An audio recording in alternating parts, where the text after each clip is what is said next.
Selamat siang anak-anak super semua ya. Yang Oke, Bapak. Siang Bapak. bagaimana kabarnya hari ini?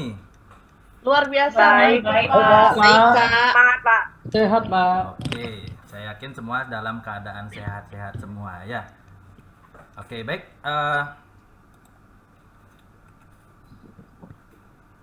Sebelum kita mengawali kegiatan pembelajaran hari ini ya, kita melaksanakan doa bersama sesuai dengan agama masing-masing. Sekaligus kita akan melakukan sitting silent ya, karena di sini kan siang, pasti pada mumet semua, apalagi tadi pembelajaran matematika ya, rumus-rumus itu masih nyangkut di kepala anak-anak semua ya. Oke, sekarang kita berdoa ya untuk mengawali ini.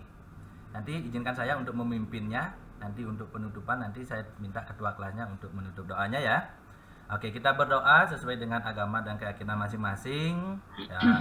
Bisa sambil memejamkan mata, kita menarik napas,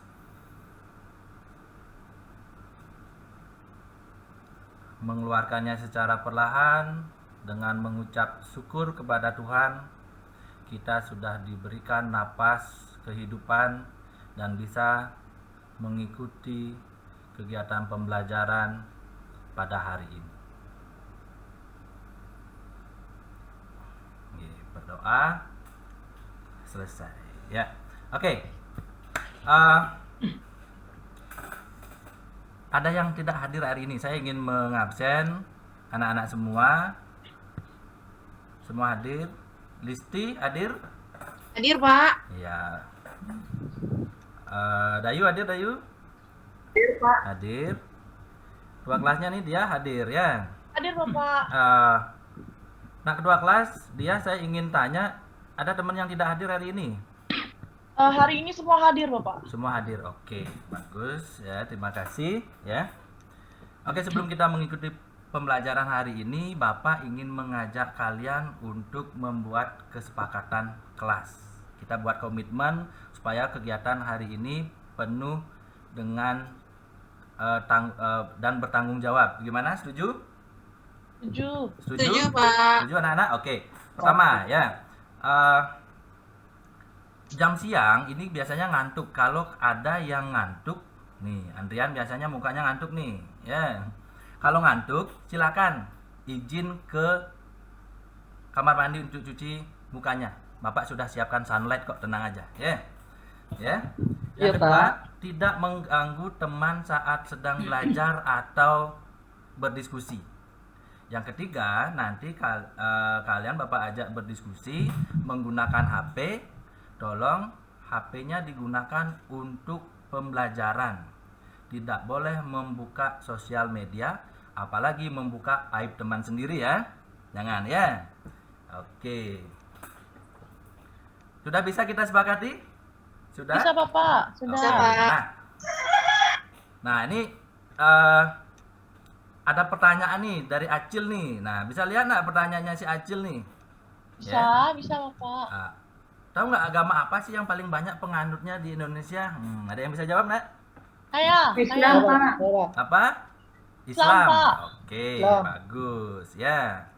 Ya, jadi agama yang paling banyak dianut di Indonesia adalah agama Islam. Ya. Nah, nih kakaknya Acil nih nanya lagi nih, ya. Kak, aku mau tanya nih, kenapa agama Islam jadi agama mayoritas yang dianut masyarakat Indonesia? Ada yang bisa jawab nggak? Dijawab nih pertanyaan Acil ada? Nggak tahu, Pak. Nggak tahu. Oke. Mungkin coba. Listi, Pak. Listi. Listi? Nah, Listi pacarnya Rizky Bilar nih, Listi ya. Bukan, Pak, sudah putus, Udah Pak. putus ya? Udah putus. Ya, enggak apa-apa. Ya, cari lagi nanti ya. Listi bisa jawab? Iya, Pak. Apa ya, Pak ya? Ya. Kenapa kok bisa jadi mayoritas? Bingung saya, Pak. Bingung. Masa sih Saya nggak izin bingung? jawab, Pak. Ya, dijawab aja. Karena masuk Islam itu mudah, Pak. Tinggal menyebutkan 2 kalimat syahadat. Oke, cerdas sekali Murti. Oh, bisa juga, ya. Pak. Saya, Pak. Ya, Saya, dia Pak. gimana? Karena katanya penyebarannya melalui jalur damai, Pak. Oke, penyebarannya melalui jalur damai dan Islam itu Saya bisa, Pak. gampang. Ya. Eka gimana? kalau kita kawin dengan orang Islam, kita ikut masuk agama Islam, Pak. Iya, penyebarannya melalui perkawinan ya. Dan juga Islam itu dikatakan damai ya. Oke. Dari pertanyaan-pertanyaan pemantik yang Bapak sampaikan tadi, sudah tentu kalian akan pasti tahu pembelajaran yang akan kita bahas hari ini. Apalagi Bapak sudah memberikan di grup WA itu bahan ajar dan draft tugas yang akan kita kerjakan sekarang ya. Nah, adapun kompetisi awal yang akan kita bahas hari ini adalah proses masuk dan berkembangnya agama dan kebudayaan Islam di Indonesia. Tujuan pembelajarannya ya dengan diarahkan melalui pertanyaan-pertanyaan pemantik ya, seperti tadi ya, penjelasan dari Bapak nanti, dan kalian diajak mengeksplorasi sumber materi dengan diskusi kelompok. Siswa mampu memahami proses masuk dan berkembangnya kebudayaan Islam di Indonesia dengan kesadaran sosial, inovatif, berpikir kritis, kolaboratif, dan bertanggung jawab. Ya, Bapak harapkan nanti tujuan pembelajaran ini tercapai bagi kalian untuk hari ini ya. Nah, adapun peta konsepnya. Nah, peta konsepnya di sini proses masuknya Islam ke Indonesia, teori masuknya. Teori masuknya ada teori Gujarat, teori Persia, teori Mekah. Cara penyebarannya itu melalui yang anak-anak sebutkan tadi, ada beberapa melalui pernikahan ya, perdagangan, pendidikan, kesenian, dan tasawuf. Nah, untuk lebih lengkapnya ya, ini ada Oyen nih. Oyen mau mengasih tahu info ya. Untuk lebih lengkapnya kalian mengenai pembelajaran terkait agama Islam masuk ke Indonesia, kita simak video berikut ya.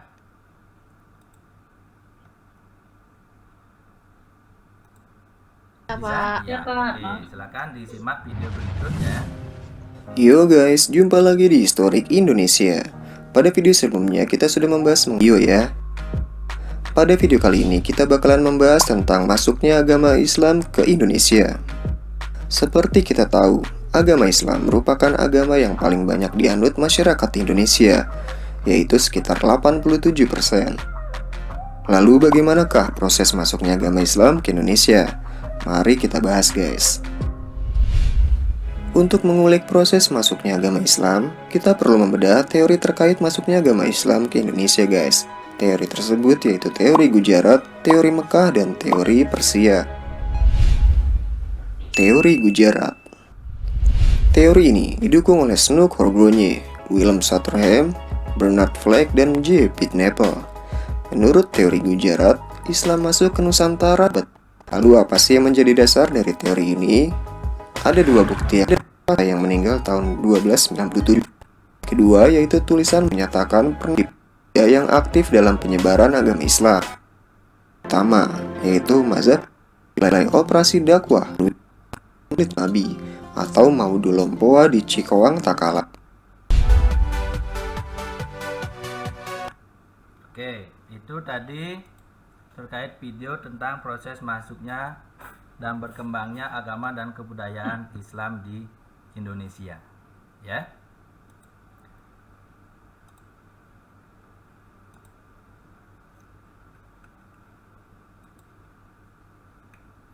Nah, anak-anak, apa yang kalian lihat terkait dengan video yang Bapak tampilkan di yang tadi di layar?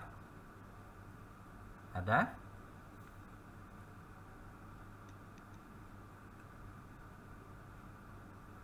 Ayo. Ya, Bapak. Oke, ya, Dian, gimana? Intinya saya tadi sempat melihat adanya gambar Mekah itu kalau tidak salah. Iya. Oke, berarti ada Mekah, berarti sesuai dengan teori-teorinya ada dari teori Mekah. Ya, bagus Dian, terima kasih ya. Siapa lagi yang bisa menyebutkan apa yang anak-anak lihat dari video yang tadi? Saya Pak Ara, Pak. Ya, Rizky? Ini tentang teori masuknya agama Islam, Pak. Teori tentang masuknya agama Islam. Oke, bagus. Berarti sudah menyimak dengan baik, Rizky ya. Cerdas sekali ya. Oke, untuk mengetahui apakah kalian paham dengan materi yang secara umum masuknya agama Islam dan kebudayaan Islam ke Indonesia. Bapak akan melakukan asesmen awal dulu ya. Nah, silakan asesmen awal terkait dengan video dan materi yang sudah kalian baca secara ataupun literasi secara mandiri.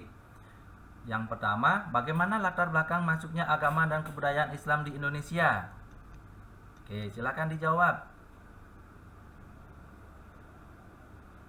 Yuk, cepat-cepatan jawab. Siapa yang bisa menjawab bisa mendapatkan poin plus. Ayo. Latar belakangnya melalui apa? Saya Pak, coba Saya Pak ya. Pak, saya Ya, Pak. silakan Tapi aku Eka. salah Pak. Ya, enggak apa-apa, salah enggak apa-apa. Tidak ada yang salah ya. Oh, saya coba Pak ya. Ya, silakan Eka. Latar belakangnya maksudnya agama dan kebudayaan Islam di Indonesia yaitu karena ada kontak hubungan perdagangan Pak antara Indonesia dengan orang Arab Pak. Oke, adanya kontak perdagangan antara Indonesia dengan orang Arab. Cerdas sekali ya. Kamu dapat kalau di Saya dapat nilai Pak, dapat nilai saya Pak. Kalau di Gojek kamu dapat bintang 5 Eka ya. Cerdas. Oke, siapa lagi? Ada yang bisa menjawab? Ya Pak, izin menjawab Pak. Ya, silakan, Gede. Latar belakang masuknya agama dan kebudayaan Indonesia di Indonesia selain dari perdagangan, Ya. juga melalui sistem perkawinan Pak antara masyarakat Nusantara dengan para pedagang.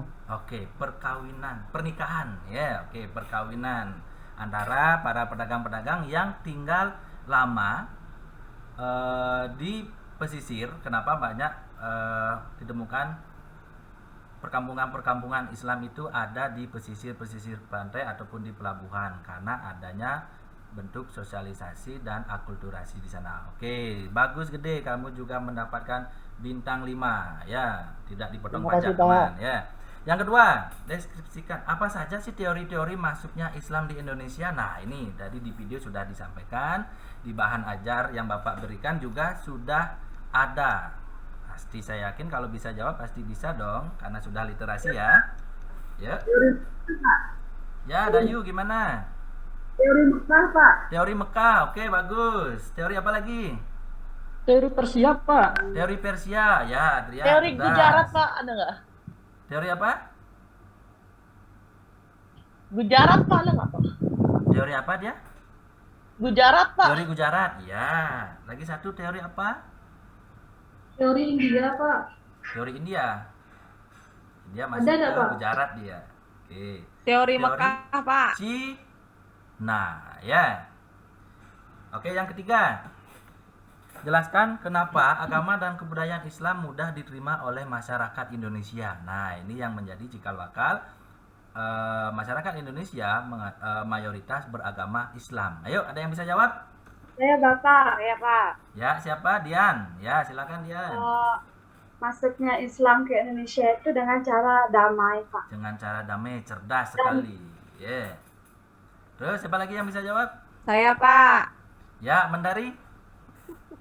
Karena di Islam tidak ada kasta Pak. Karena di Islam tidak ada kasta. Oke, bagus. Ya. Oke, dari asesmen awal ini Bapak bisa menyimpulkan kalian sudah memahami pembelajaran mengenai masuknya kebudayaan Islam ke Indonesia. Nah, Islam ke Indonesia tentu saja melalui persebaran yang sudah kalian sebutkan tadi. Nah, sekarang kan kita tinggal di Bali nih. Otomatis walaupun kalian tahu, ya kita tahu semua bahwa Bali ini mayoritasnya agama Hindu. Tetapi kan tidak menutup kemungkinan Islam melakukan persebaran kebudayaan dan agamanya di Bali. Nah, bagaimana persebaran kebudayaan dan agama Islam di Bali? Nah, ini Bapak tampilkan video lagi ya untuk lebih paham terkait dengan materi hari ini ya.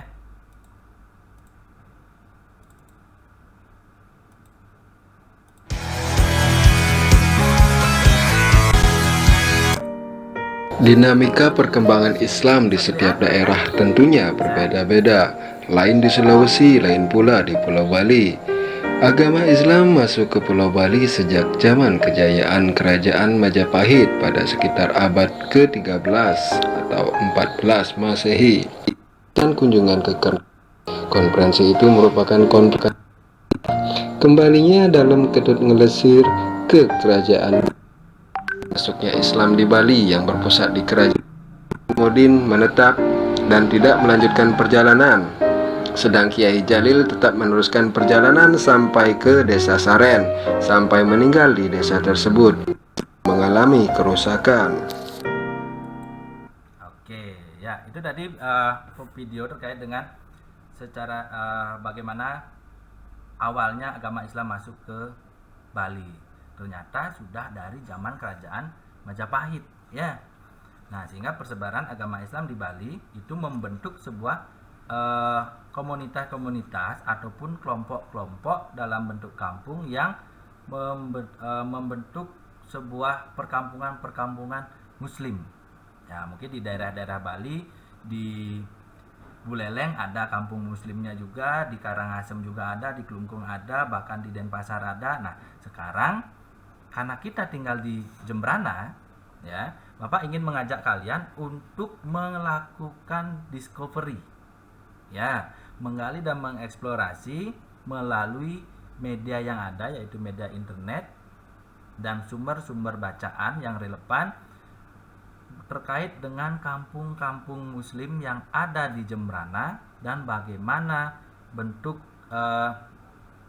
akulturasi yang ada di kampung tersebut, ya.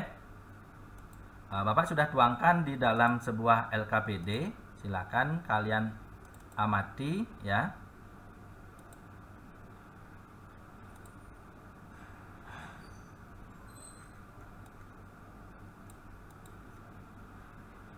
Ya, ini bentuk LKPD-nya, ya. Nah, sekarang Bapak ingin mengajak kalian untuk membentuk kelompok 4 sampai 5 orang. Kelompok mengeksplorasi sumber melalui internet terkait perkembangan sejarah dan akulturasi kampung Islam yang ada di Kabupaten Jembrana. Nah, ada Desa Loloan, Air Kuning, dan Pengambengan. Itu merupakan desa-desa yang merupakan kampung-kampung Muslim yang ada di Jembrana. Masing-masing kelompok akan mendapatkan satu masalah. Nah, nanti diundi, ya. Nah, silakan kita akan mengundi siapa yang akan dapat permasalahan ataupun juga terkait dengan desa Loloan, Air Kuning ataupun Pengambengan, ya. Nah, sekarang Bapak memberikan kebebasan kalian dalam menyajikan hasil eksplorasi tugas kelompok yang kalian akan kerjakan hari ini.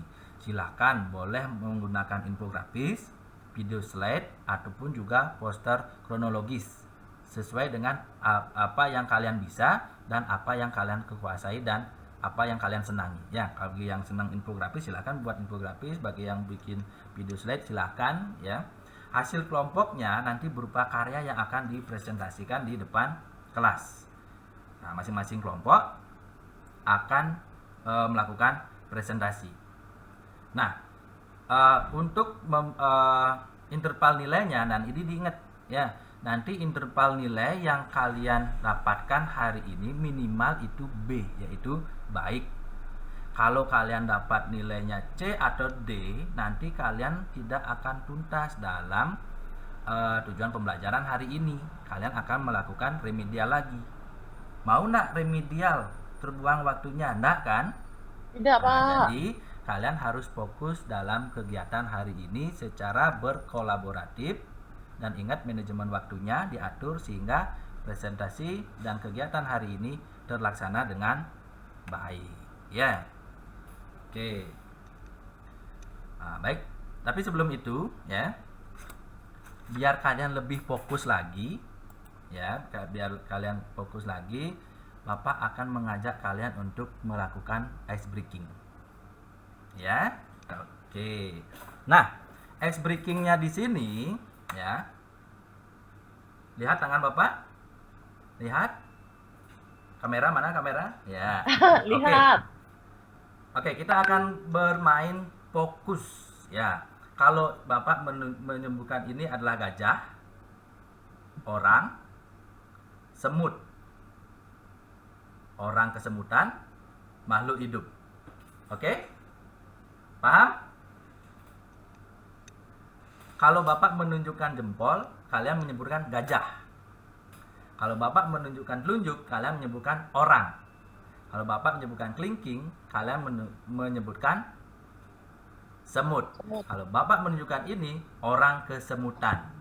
Kalau ini, makhluk hidup. Oke? Oh, oke. Nanti akan Bapak tunjuk satu-satu yang mana tidak fokus.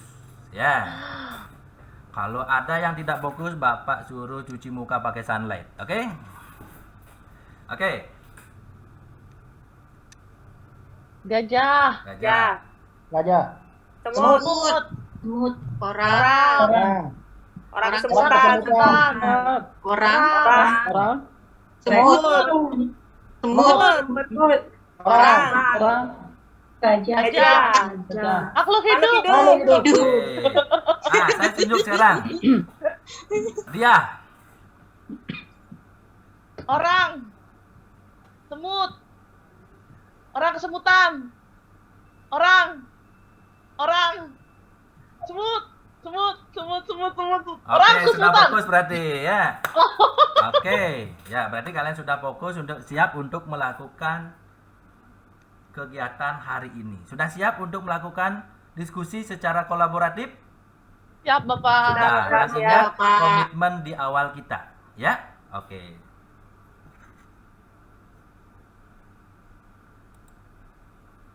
Baik, anak-anak, sudah waktu ya.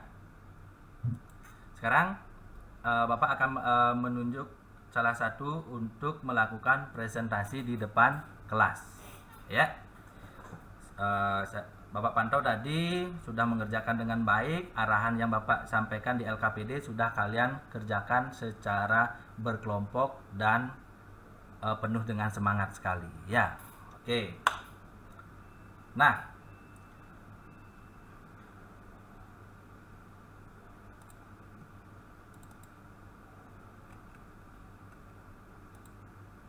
oke.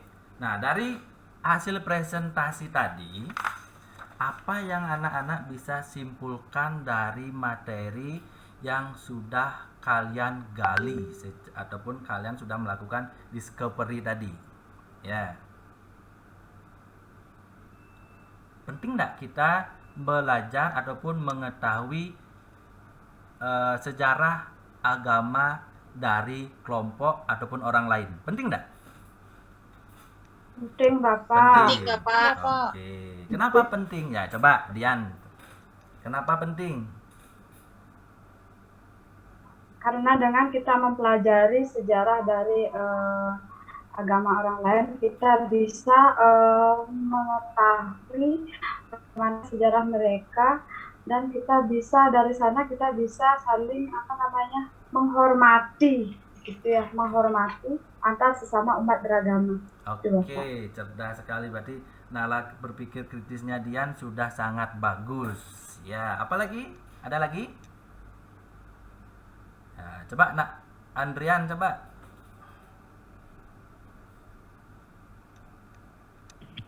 Baik Pak. Kesimpulan yang saya dapatkan dalam pembelajaran sejarah ini, saya mengetahui bagaimana penyebaran suatu agama yang dikatakan agama mayoritas, agama Islam, menjadi agama yang ada salah satu di Indonesia tercinta ini, Pak. Oke, sudah Andrian? Sudah, Pak. Oke, jawabannya bagus sekali. Ya, oke, dari kesimpulan yang sudah anak-anak sampaikan tadi, ya, kita simpulkan bersama, apapun ya agama yang ada di Indonesia, baik agamanya itu mayoritas ataupun minoritas, kita harus tetap menjaga kerukunan beragama. Itulah pentingnya kita belajar sejarah, anak-anak, ya. Karena apa? Kita belajar sejarah agama orang lain ataupun kultur orang lain, ya. Itu tujuannya adalah kita lebih mengenal agama dan kultur budaya orang lain ataupun kelompok lain, sehingga kita bisa saling menghargai satu sama lain dan kita bisa hidup secara toleransi, ya. Oke. Baik, karena waktunya sudah selesai dan dan pembelajaran yang kita lakukan hari ini sudah sangat penuh semangat sekali kalian sudah melaksanakannya. Terima kasih banyak ya. Jadi untuk minggu depan kita akan membahas mengenai kerajaan Islam di Nusantara. Nanti Bapak akan kirim bahan ajarnya di grup kelas ya. Terus mudah-mudahan kalian nanti akan melakukan literasi bersama ya. Terima kasih juga kalian sudah melakukan komitmen dan kesepakatan yang sudah kita lakukan di awal. Kalian sudah bertanggung jawab terkait dengan komitmen yang kita lakukan sehingga pembelajaran hari ini berjalan dengan lancar. Oke, sebelum kita mengakhiri pembelajaran ini, kita berdoa ya. Tadi saya yang mimpin doa di awal. Saya minta sekarang Nak ketua kelas ya, dia pimpin doa Ya, Bapak. ulang ya. Baik, teman-teman, untuk mengakhiri pembelajaran kita hari ini, kita berdoa sesuai dengan agama dan kepercayaan masing-masing. Berdoa dimulai. Berdoa selesai. Oke, terima kasih anak-anak ya. Bapak ada pantun dulu ya. Buah pala dimakan dini hari. Jangan Cakep. lupa tersenyum hari ini. Oke, terima kasih banyak. Hati-hati di jalan ya. Ya, selamat siang. Selamat Selamat siang, siang. Bapak. Ya.